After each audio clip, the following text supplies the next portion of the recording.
Welcome to the Highland Waves podcast, originating from Marshbrook Studios, located on a bank of the world-renowned Margaree River in Cape Breton, Nova Scotia, Canada. Highland Waves feature stories about the people, the places, and those who come to visit us here in Inverness County.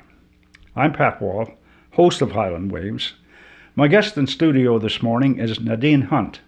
Welcome to Highland Waves, Nadine. Thank you for having me. Nadine is a member of the West Mabou Beach Committee, president of the Cape Mabou Trail Club, and is the lead spokesman for both organizations here in Inverness County. This morning, Nadine will talk to us about the West Mabou Beach Provincial Park and the debate over the notion of a golf course possibly being built within it by Cabot Cape Breton. For our international audience, we want to put this episode in context. This subject has been an ongoing source of discord between a group of concerned residents, the West Mabou Beach Provincial Park Committee, the Nova Scotia Provincial Government, and Cabot Cape Breton, an international golf course conglomerate who wish to build a golf course in this designated ecological park, and the committee does not want it there. Nadine, this is our second conversation over the same issue, a potential golf course development in the park. For our listeners' information, that first podcast conversation was in Session 1, Episode 3. This is the third attempt by Cabot Cape Breton to get approval to build a golf course there. Now, I think there was another proposal before that. Am I correct? Prior to it being a provincial park, yes. Yeah, okay. To bring everybody up to date, especially any new listeners, on what's happening with respect to this issue, I'd like you to give us some background on how the West Mabou Beach Provincial Park came into being. The park was designated in 2001, and what drove that designation was, in 1999, a local campground owner had applied for a permit to build a golf course in what is now the park. At that point, it was park preserve status, not a full-fledged provincial park. And he submitted a proposal. It went through all the proper channels, and the John Ham government of the day in the year 2000 rejected his proposal. And with the subsequent work that was done during that consultation period, the John Ham government in 2001 declared it a natural environment provincial park, the West Mabou Beach Provincial Park. So it was really, it went from park preserve in 1999-2000 to a fully designated park in 2001. Why was it made a park? It was made a park because it's around 560 acres of property. When I was growing up as a kid, we went to that beach all the time, and it was, you just took for granted that the beach was there and stuff. So the beach is a very, very important recreational area for people. But it's more than that. The park itself consists of one of the most important and extensive sand dune systems in our province. It's considered Class A sand dunes, which are not that common in the entire province of Nova Scotia. It also has very unique geology, karst topography, which in one article that I read from a biologist who did some work down there, it's actually of national importance. It also has a lot of endangered plants and animals, and it's been studied quite extensively for that. And we have a trail system that runs through the park, and that trail system allows people to see a lot of these diverse landscapes that are within this park. So there's a lot of, it's important from a recreational perspective, an ecological perspective, a cultural perspective, and also from an economic perspective. The number of people who come to our park They come to experience the natural environment that this park offers them. That is why they come. And I think John Ham government in 2000 recognized all of that, and they declared it a park in that year, 2001. As I mentioned in the opening, this is Cabot's third attempt at trying to lease this land for a golf course. How much of the park are they looking at to use for a golf course? Well, it is their third attempt. I believe the first attempt in 2017, they wanted to actually buy part of the park. Last time in 2022-23, they spoke of a lease. And to be quite frank with you, we have no idea what they want this time. We have repeatedly asked. All we can go by, I guess, is their website, which is an exact copy of what they had in 2022-23. So to answer your question, we don't know exactly what they do want. Last time they wanted, they said a third of the park, but if you looked at their plans, it was more like a half of the park. But you may notice that anytime any media reaches out to Cabot for comment, there's never any comment. So, like to answer your question, exactly what are the plans? Okay. What circumstances do you think resulted in the failure of the last attempt to build a park, or build a golf course in the park? Well, in the first attempt, to go back that way, that was the Stephen McNeil government. And the company never submitted an actual proposal. And the Stephen McNeil government just basically turned it down, even though there was no proposal submitted. And they just said, this is just not going to happen here.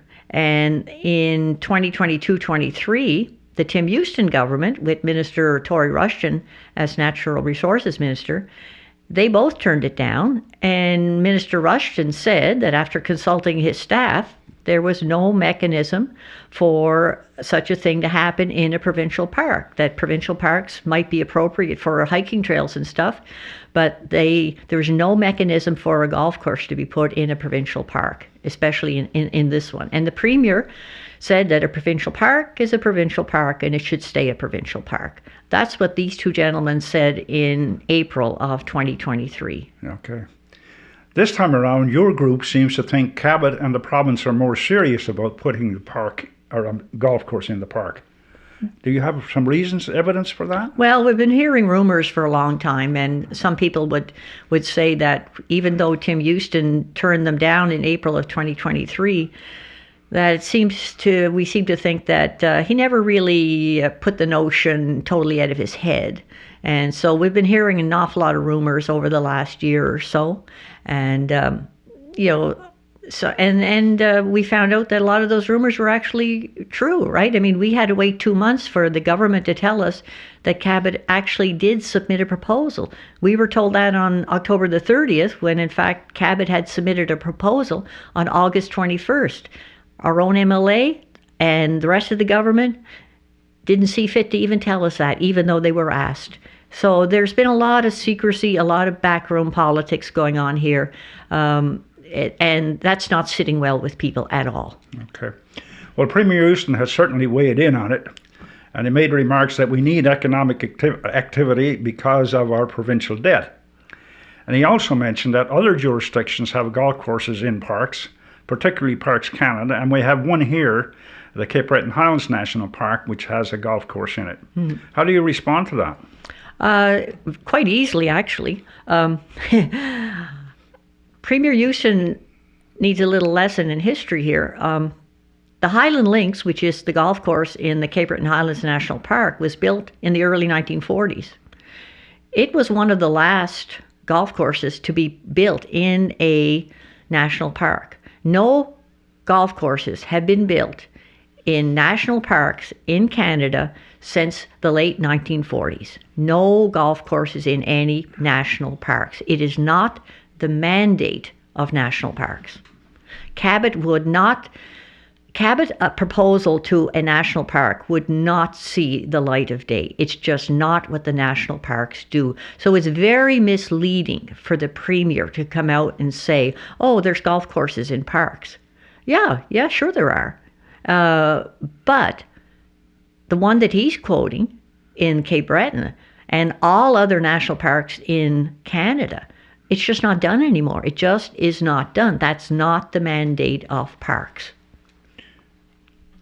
And for Premier Houston to quote this economic downturn that we're in here, I find that, very, very strange. He's been Premier now for 4 years. He's had opportunity to push this province forward economically. And does he actually think that taking this little wedge of land that is West Mabou Beach Provincial Park and giving it over to the likes of Cabot is actually going to go a long way to solving our economic woes? And,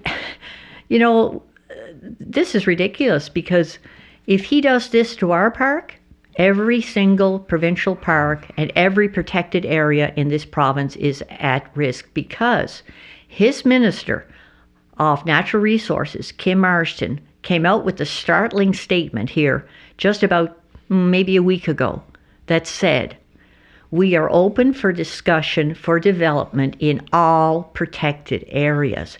That to me was one of the most startling and alarming and regressive statements I've ever heard a government say in a long time, because it opens up every protected and special place that people have looked after and advocated for in this province. That's a very, very dangerous statement. And if he's going to use that as a way to spur economic development and to get Nova Scotia's economy rolling a little bit better, that's a very, very poor excuse on his behalf.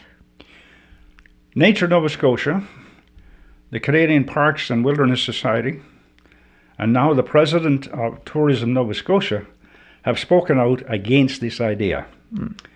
Had they done this in the past, in the previous attempts? Yes, they have. And I was very, very pleased to hear the lady from TIANS, the Tourism Industry of Nova Scotia, speak the other day on CBC Radio, and she did a very good job. Yep. She is trying to convey the message that we already know, that nature tourism, ecotourism, is a huge economic driver in this province. I mean, that is something that Tim Houston doesn't seem to understand. And it is a huge economic driver. And we know, we witnessed that firsthand at our park, at our beach. You talk to people who come here, they're from all over Canada, they're from the US, they're from wherever.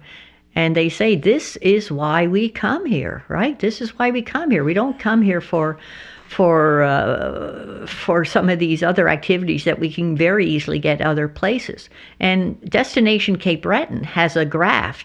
It's from their 2016 booklet.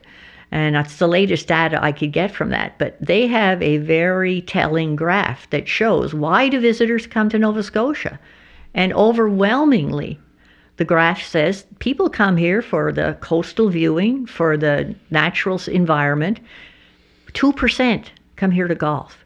Like, it just boggles my mind that we should be prepared to sacrifice one of our most pristine natural environments with those statistics in mind. Has your group had any meaningful official discussions with either the provincial government, responsible for parks, and Cabot about this current attempt to build a golf course there? Short answer is no. Well, it seems that economics is the main reason given for putting this golf course in the park. And your group has indicated that it's culturally rare, and it's a culturally rare and endangered species site, as well as an important recreational site, as you have just mentioned. Has Cabot outlined lately the yearly economic benefits in dollars and cents that this area golf course would provide beyond what it's doing, what the park is providing now?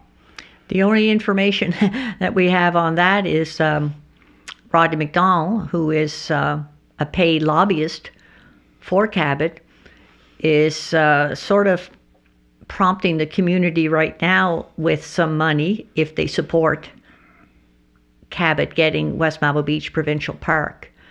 I can't put it any more delicately than that he is pushing forth some money. In what form? Money to support some of the community organizations if they jump on board and support West Mabou Beach being handed over to Cabot. That was already done on the last attempt. Yes, it was, and it seems like it's happening again. Okay. A report by Gardner Penfield concluded that the province's protected areas are a significant generator of commercial and socio-economic benefits, and they create a range of benefits for small businesses that operate in close proximity. As far as economic benefits are concerned from golf at the park now, and I know this may be difficult, but since the government and Cabot are using the economic benefits as their main reason for a golf course, has your group sat down and determined the socio-economic benefits that the park would provides to the community? Well, we hear from people. We haven't done an actual survey or anything like that. Okay. But basically, we're going on what the TIANS, the Tourism Industry of Nova Scotia, says. We're going on they're the ones who Their do the data. studies, right? So they say that this is very much an economic driver for communities. Are they using any figures to combat Cabot's figures as to how this would provide economic benefits? Not really, just basically going by, the Tourism Industry of Nova Scotia's figures. Okay. I have read some of the comments made in the letters to the editor in the local newspaper, and at least one was made by a doctor who was very disturbed about this because it was the reason for her and her family moving here to make a home. You've also mentioned in a recent interview that people are angry about this issue. But there's certainly a portion of the local population who are in favor of a golf course going there. Have you done a survey to find out who is against and who is for? No, we haven't done that. You know, You're in a small community, and I'm not sure if that kind of thing is really valid at this point. I don't know how to say that any other way, really. But we're in a small community. People know one another and that kind of stuff. A lot of people are nervous to speak out because they might offend their family member or whatever like that. But as you said, the letters in the letters to the RN, you mentioned that an awful lot of people are supporting the beach. That's certainly evident by the letters that have been received at the local newspapers. I noticed recently that there are fewer letters for the golf course going in the park than there were on the last attempt. So something has changed there. Have you got your finger on that? No, I don't. I don't exactly have my finger on that. I have to think that. Let's face it, third time round, I think a lot of people are just so fed up with this, and they said, wasn't this settled before? People are just upset that why is the community having to go through this again? And it's the reason the community is going through this again is because of Cabot, because of Rodney McDonald pushing it, and because of the government not coming out with a flat no. There is an ongoing petition of support. And the last time I checked, there was over 33,000 signatures for support against building in the park. How can people access that? That's an online petition called change.org. So people are, certainly it's great to see that response in that petition, but I would suggest that people take more time to write their individual MLA, no matter where you live in Nova Scotia, and also to write the Ministers of Natural Resources and the Minister of the Environment and the Premier. That I would suggest that would be a route that each person that firmly believes in the integrity of provincial parks, that's the route that they really should concentrate on. Okay. My understanding is that there's plenty of available land close around in that area to build a golf course. Why do you think that they want to build a golf course in the park? They certainly are fixated on West Mabou Beach Provincial Park. Well, I guess who isn't, actually? It's a very beautiful area. It also, I think the sand dunes are one of their big, is really what's appealing to them. it costs them less to build a golf course if the sand is already there for them. And let's face it, you have water on both sides of you there. It's a beautiful place. And and also they can get the land more cheaply. You know, if they get the land as a lease, you know, you don't pay taxes on leased land. So what a win-win for them if they don't have to even pay taxes, right?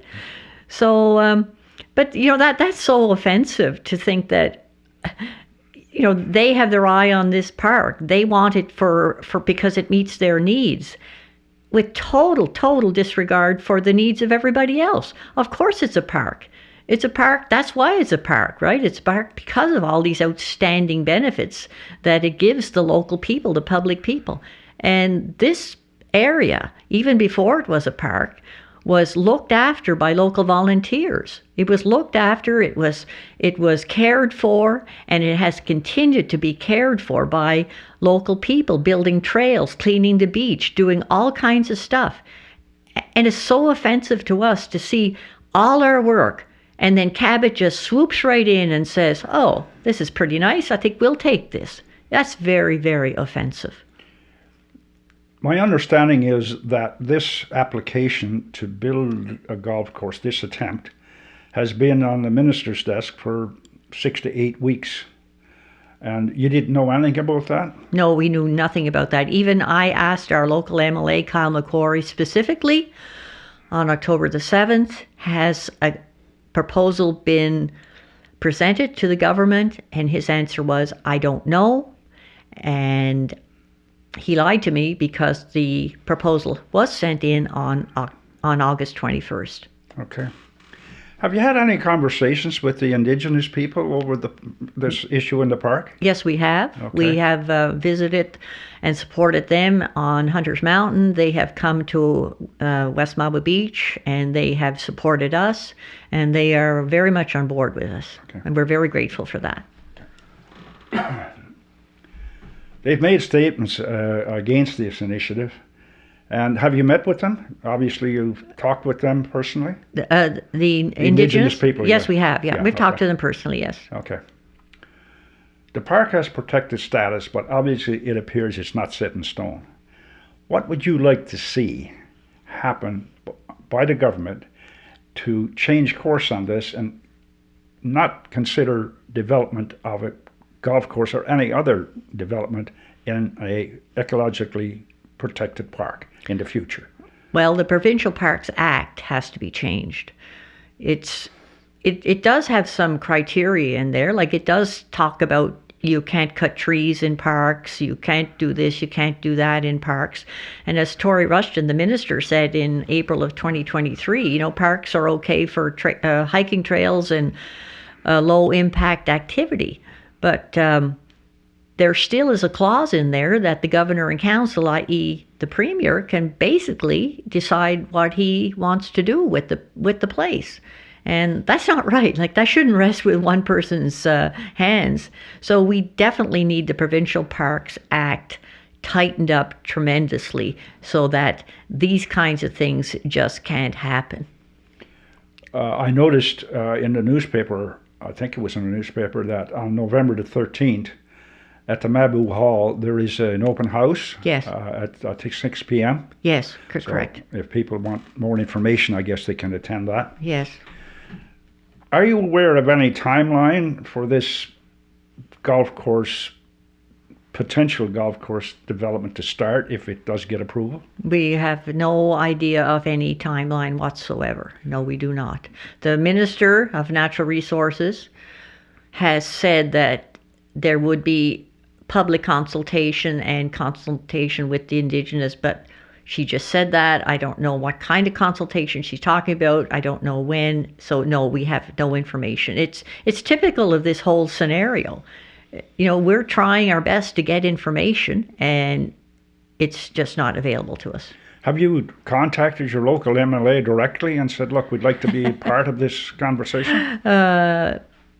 I can't tell you how many times we have contacted him, and we get nowhere. We are basically told, just like I told you about the proposal. He knew about that, and 6 weeks later he tells me he doesn't know about it. So that's Yeah, that's like beating your head against a wall. If this thing goes ahead, this golf course in the park, what are you going to do then? Well, I know people that are very prepared to chain themselves to bulldozers, seriously. There is a lot of passion about protecting this area because nothing about this process is right. Nothing is right. And people recognize that, and they are prepared to do whatever they can do to stop whatever destruction could happen down in that beautiful area. Yeah. It seems like this is a precedent. Has there been, applications made for golf courses in other parks up to now? In Nova Scotia, I'm not aware of any. Okay. And because I think people respected developers recognize the fact that this is a protected, or supposedly a protected area. Provincial parks are supposed to be protected in perpetuity. It says that in the Act. So people respect that. Cabot does not respect that. Okay. Before we finish our conversation, is there anything you would like to add? I just, we have so many people that are passionate about this, and we're not going away. We will continue to fight and continue to voice our concerns in as aggressively a way as we can.